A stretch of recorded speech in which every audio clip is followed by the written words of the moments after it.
या 2 चटण्या जर तुम्ही नाश्त्यासाठी बनवल्या तर नाश्त्याची चव आणखीन वाढेल. चला तर मग आज एक जबरदस्त स्ट्रीट स्टाईल सँडविचची रेसिपी बघतोय. सुरुवातीला कुकरमध्ये बटाटा आणि बीट उकडून घ्यायचं, एक शिट्टी करून घ्यायची. थंड होण्यासाठी बाजूला ठेवायचं. लसणाची चटणी बनवतो यासाठी लाल मिरच्या गरम पाण्यामध्ये भिजवून घ्यायच्या.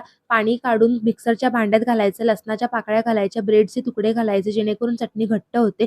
चवीनुसार मीठ घालायचं आणि पाणी घालून वाटून चटणी तयार करून घ्यायची. यामध्ये थोडं तेल घालायचं जेणेकरून चटणीचा रंग तसाच राहतो. हिरवी चटणी बनवण्यासाठी वरील मेन्शन केलेलं सर्व साहित्य घालून चटणी तयार करून घ्यायची. यानंतर स्ट्रीट स्टाईल सँडविच बनवण्यासाठी संपूर्ण लागणारे व्हेजिटेबल्स घ्यायचे. उकडून घेतलेला बटाटा आणि बीट साल काढून गोलाकार चिरून घ्यायचा. कांदा, काकडी, त्याचबरोबर टोमॅटो हे संपूर्ण साहित्य घ्यायचं. ब्रेड स्लायसेसला इथे आपल्याला चटणी लावून घ्यायची, लेअरिंग द्यायची, सैंधव मीठ घालायचं, वरच्या लेअरला चाट मसाला घालायचा.